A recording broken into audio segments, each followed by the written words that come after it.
สถานเอกอัครราชทูตแห่งสาธารณรัฐประชาธิปไตยประชาชนลาวที่นครหลวงวอชิงตันดีซีสหรัฐอเมริกาได้จัดงานพบปะพี่น้องคนเสื้อชาติลาวที่อาศัยอยู่สหรัฐอเมริกาและแคนาดาโดยงานพบปะดังกล่าวนี้มีขึ้นในเมื่อวันที่28กันยายนที่ผ่านมา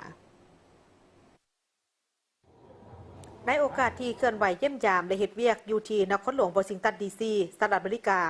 พระประธานสนไซศรีพันดรนายกรัฐมนตรีแห่งสาธารณรัฐประชาธิปไตยประชาชนลาวพร้อมด้วยคณะได้เข้าร่วมงานพบปะพี่น้องคนเสื้อชาติลาวที่อาศัยอยู่สหรัฐอเมริกาและแคนาดา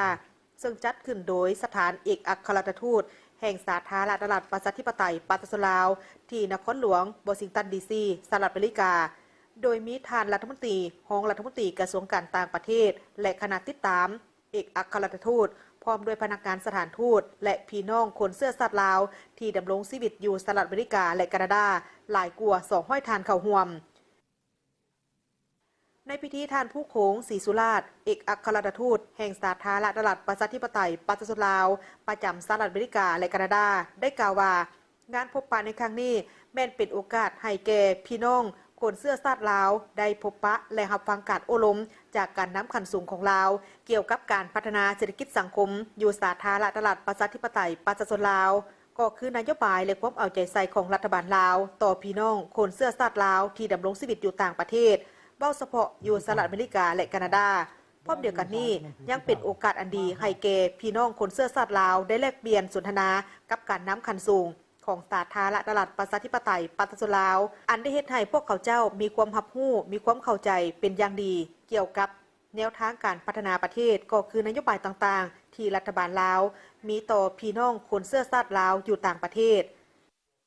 ในโอกาสที่มีความหมายนี้ประธานนายกรัฐมนตรียังได้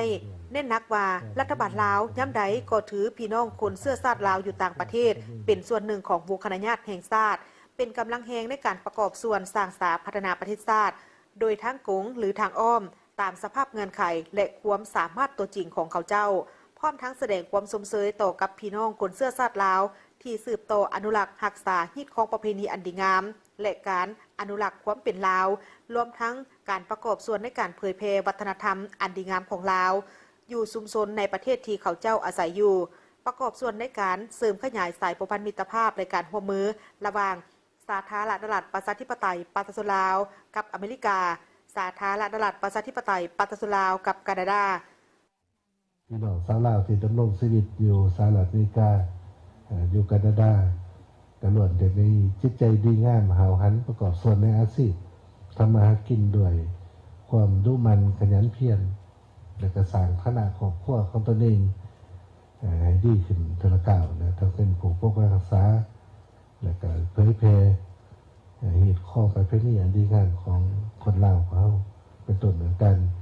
จัดบุญประเพณีก็คือว่าอยู่สถานทูตเท่านี้ทุกปีก็จัดบุญปีใหม่ลาวเนาะของท่านก็มาร่วมมวลซื่นอันนี้ก็ถือว่าการรักษาประเพณีก็สองมาก็เป็นการเต้าร่วมของสามัคคีของคนลาวอยู่ต่างประเทศตื่มเนาะสิ่งดังกล่าวนี่ก็ได้ยังยืนถึงว่าให้เห็นมูลเสื้ออันดีงามมาเลยของบรรดาเผ่าของศาสตร์ลาวของเฮาฉันถือโอกาสนี้แนะนำส่วนตัวเนาะในกระต่างหน้ารัฐบาลพร้อมด้วยว่าส่วนลาวบรรดาเผ่าอยู่ประเทศก็ขอถือโอกาสกับความอย่างยามทำข่าวเนาะความสามัคคีกันแพงในความเดียวกันนั้นก็ขอแสดงความหย่อมย่อสมเสยเนาะต่อผลงานผลสำเร็จในทางที่ได้ปฏิบัติในระยะผ่านมาเนาะขอแสดงความสมเสยอย่างสุดใจเนาะขอสมเสย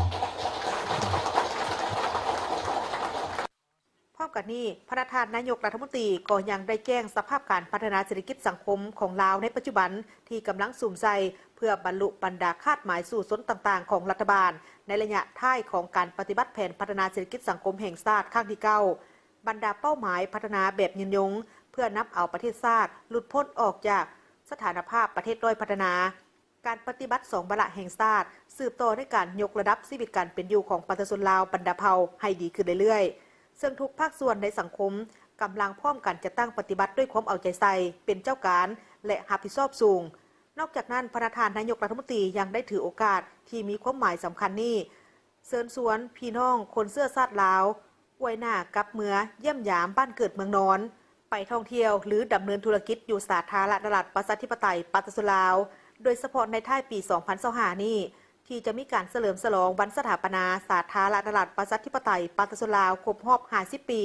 ซึ่งรัฐบาลก็คือปาตสุลาวทางชาติกำลังกักเกี่ยมต้อนรับพี่น้องคนเสื้อชาติลาวที่จะเดินทางกลับมาจากทั่วโลกพระประธานนายกรัฐมนตรียังได้เรียกร้องให้พี่น้องคนเสื้อชาติลาวสืบต่อปกปักรักษาฮิตของประเพณีวัฒนธรรมของลาว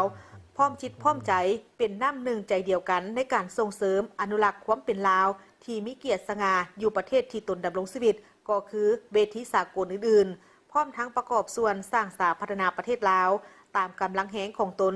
ที่มีเพื่อเฮ็ดให้มาตุภูมิแผ่นดินของลาวก้าวไปสู่ความสีวิไลห่างมีผาสุกปตสนอยู่ดีกินดีขึ้นไปเรื่อยๆ